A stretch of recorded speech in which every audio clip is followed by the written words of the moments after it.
I know lemon meringue pie might seem like an intimidating dessert to make on your own, especially if you're a beginner baker. But I promise you by the end of this video, with all of my tips and walking you through it step by step, that you'll feel confident to try this dessert on your own. To start by making a lemon meringue pie, I definitely recommend prepping a few ingredients before you start. The meringue needs to go onto a warm lemon filling so that the two layers stick together. So I like to separate my eggs to start, and I also like to zest the lemons and then measure out the ingredients for the meringue topping so that it comes together really quickly at the end. When separating your eggs, I like to separate the eggs one at a time.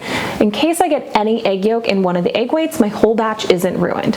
So I separate them in two small bowls and I transfer each egg white then into my stand mixer bowl one at a time. To make a lemon meringue pie, we need to first blind bake our pie crust.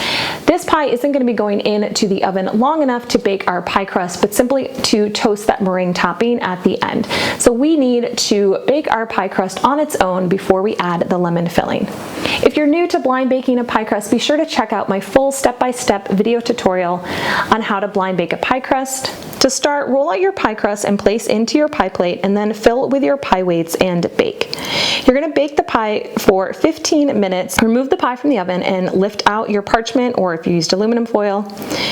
Remove the weights, and then you're going to use a fork and prick holes all around the bottom and sides of the pie crust. This is going to help weight down the pie crust in the oven so it doesn't puff up. And then you'll bake for an additional 7 minutes until golden brown. Once we've blind baked the pie crust, we can move on to our lemon filling. In a small bowl, you'll whisk together the egg yolks and set those aside. In a medium saucepan, combine the sugar, cornstarch, salt, water, lemon juice, and lemon zest, and whisk to combine. You'll bring this mixture to a boil over medium heat, being sure to whisk constantly for 10 minutes until the mixture is thick. Once the mixture is bubbling, you can continue to cook for an additional 2 minutes more, again making sure to whisk constantly so it doesn't burn on the bottom, and then remove from the heat. Next, we're going to go ahead and temper our eggs, which simply means that we're going to bring those eggs up to temperature. So we're going to add some of the warm mixture into the eggs just to bring them up to temperature slowly so they don't end up becoming scrambled on us. Start by stirring a small quantity of the hot mixture into the beaten egg yolks, and then immediately add the egg yolk mixture to the rest of the hot mixture in the saucepan. Cook for an additional 2 minutes, and remember, keep whisking the whole time. Remove the mixture from the stove and add your butter and stir until the butter is melted and the mixture is combined and smooth. And then pour this into your prepared pie shell. You want the filling warm when the meringue topping goes on, so I simply like to place a piece of aluminum foil over the filling just so that it stays warm while I'm making the meringue topping. Speaking of, now we're ready to make our meringue topping. You need to make sure two things.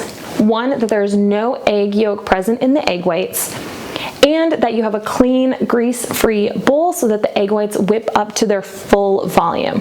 I simply just take a paper towel with a little bit of lemon juice or vinegar on it and just wipe down my mixer bowl so that it is clean and grease-free before I start. So in your clean, dry mixing bowl with an electric mixer fitted with a whisk attachment, you'll beat the egg whites and cream of tartar together on low speed and gradually increase to high speed until soft peaks form, which will take about 5 minutes. Cream of tartar is a really key ingredient here that's going to help stabilize our egg whites so that they don't over whip. You want to add the sugar gradually and continue beating on high speed until glossy, stiff peaks form, about 2 more minutes. If you were to add the sugar all at once, it's going to deflate your egg whites, so you just want to make sure to add the sugar in gradually. Once your egg whites are whipped up, you can go ahead and spread that meringue on top of the warm filling. You want to spread the meringue to the edges of the crust, making sure that it actually touches the crust, which is going to help prevent the meringue from weeping.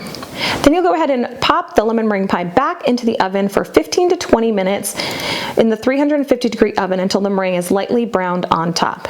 If you find that your meringue is browning too much, you can always place a piece of aluminum foil over it and tent it so that it doesn't over brown. Then you go ahead and remove from the oven and place on a wire rack and let it cool to room temperature. Over time, especially once refrigerated, the meringue is going to start to weep, which means it's going to start to see beads of water on top and the two layers will separate. So this is really a dessert that is best enjoyed on the day that you make it. I like to always make the pie crust and blind bake the pie crust the day before or a couple of days ahead. That way I can just focus on making the lemon filling and the meringue topping the day of, just to make the whole process a little bit easier. But I hope I've given you the confidence to try making a lemon meringue pie on your own at home. And if you've tried this recipe, let me know in the comment section below. If there's any other difficult baking recipes that you'd love to see me tackle step by step so you have the confidence to try on your own, let me know in the comment section. I'd love to hear from you. And until next time, happy baking.